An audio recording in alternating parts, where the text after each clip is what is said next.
শুক্রাণুর সংখ্যা কমে যাওয়ার ৮টি লক্ষণ। দাঁড়ান, আপনি কি জানেন যে প্রতি ১০ জন পুরুষের মধ্যে ৩ জনে এই সমস্যায় ভুগছেন? এবং সবচেয়ে ভয়ঙ্কর বিষয় হলো বেশিরভাগ মানুষ বুঝতেই পারে না যে তাদের এই সমস্যা আছে। আজকে আমি আপনাদের এমন ৮টি লক্ষণ বলবো যা আপনার জীবন বদলে দিতে পারে। শেষ পর্যন্ত থাকুন। বিশেষ করে ৭ নম্বর লক্ষণটি এটা আপনাকে চমকে দেবে। লক্ষণ নাম্বার ১, যৌন ইচ্ছা বা লিবিডো কমে যাওয়া। যদি আপনার যৌন আগ্রহ আগের চেয়ে অনেক কমে গেছে, তাহলে সাবধান। এটা শুধু মানসিক চাপ নয়, এটা হতে পারে টেস্টোস্টেরন হরমোনের ঘাটতি, যা সরাসরি শুক্রাণুর সংখ্যার সাথে সম্পর্কিত। আপনার শরীর আপনাকে সংকেত দিচ্ছে। লক্ষণ নাম্বার ২, ইরেকশন বা উত্থান সমস্যা। যদি নিয়মিত ইরেকশন সমস্যা হয়, তাহলে এটা শুধু একটা সাধারণ সমস্যা নয়।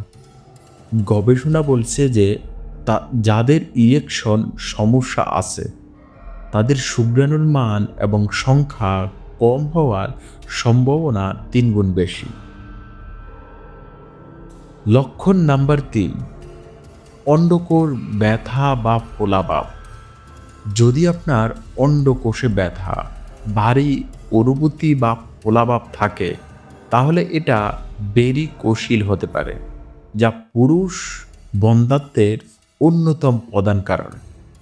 এটা শুক্রাণু উৎপাদনের সরাসরি বাধা দেয়। লক্ষণ নাম্বার ৪, বীর্যের পরিমাণ কমে যাওয়া। যদি বীর্যপাতের সময় আগের চেয়ে অনেক কম পরিমাণ বীর্য বের হয়, তাহলে সতর্ক হন। স্বাভাবিকভাবে ২ থেকে ৫ মিলিমিটার হওয়া উচিত। কম হলে শুক্রাণুর সংখ্যা কম হতে পারে।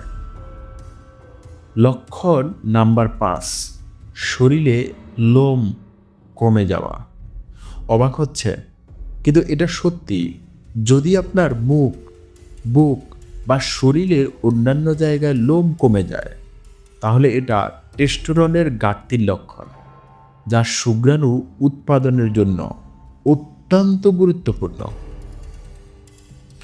লক্ষণ নাম্বার ৬, স্তনের ফোলাভাব বা গাইনোকোমাস্টিয়া। যদি পুরুষের স্তন বড় হয়ে যায়, তাহলে এটা হরমোনাল ভারসাম্যহীনতার লক্ষণ। যখন ইস্ট্রোজেন বেড়ে যায় এবং টেস্টোস্টেরন কমে যায়, তখন শুক্রাণুর উৎপাদন মারাত্মকভাবে ক্ষতিগ্রস্ত হয়। এবার আসি ৭ নম্বর লক্ষণ, বিশেষ জোর। এবার আসুন ৭ নম্বর লক্ষণে যেটা আমি বলেছিলাম আপনাকে চমকে দেবে। লক্ষণ নম্বর ৭, দীর্ঘদিন সন্তান না হওয়া। যদি আপনি ১ বছর বা তার বেশি সময় ধরে নিয়মিত চেষ্টা করছে, কিন্তু সন্তান হচ্ছে না, তাহলে এটা শুক্রাণুর সমস্যার সবচেয়ে বড় লক্ষণ। ৪০ থেকে ৫০% ক্ষেত্রে পুরুষের শুক্রাণুর সমস্যায় দায়ী। লক্ষণ নম্বর ৮, ক্রমাগত ক্লান্তি ও শক্তির অভাব। যদি সবসময় ক্লান্ত লাগে, শক্তি কম থাকে এবং কোনো কাজে উৎসাহ না পান, তাহলে এটাও টেস্টোস্টেরনের ঘাটতির লক্ষণ হতে পারে। কম টেস্টোস্টেরন মানে কম শুক্রাণু উৎপাদন। এখন প্রশ্ন হলো, এই লক্ষণ দেখা দিলে কি করবে? প্রথমত, ঘাবড়ানোর কিছু নেই। বেশিরভাগ ক্ষেত্রে এই সমস্যা সমাধানযোগ্য। একজন ভালো ইউরোলজিস্ট বা সেক্সোলজিস্টের কাছে যান। সিমেন অ্যানালাইসিস টেস্ট করুন, স্বাস্থ্যকর খাবার খান, বাদাম, মাছ, ফলমূল, শাকসবজি, ধূমপান, মদ্যপান ছেড়ে দিন। নিয়মিত ব্যায়াম করুন, কিন্তু অতিরিক্ত নয়। পর্যাপ্ত ঘুম নিশ্চিত করুন, মানসিক চাপ কমান। মনে রাখবেন, এই লক্ষণগুলো লজ্জা পাওয়ার কিছুই নেই। আপনার স্বাস্থ্য সবচেয়ে গুরুত্বপূর্ণ।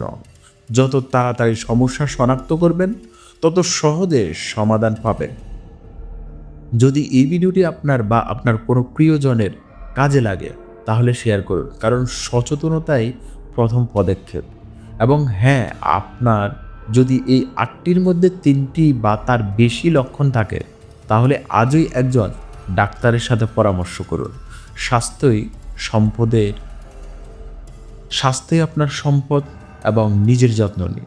এই ভিডিওটি লাইক করুন, শেয়ার করুন এবং কমেন্টে জানান আপনার মতামত, এবং কি সুস্থ থাকুন, ভালো থাকুন। দেখা হবে পরের ভিডিওতে। আল্লাহ হাফেজ।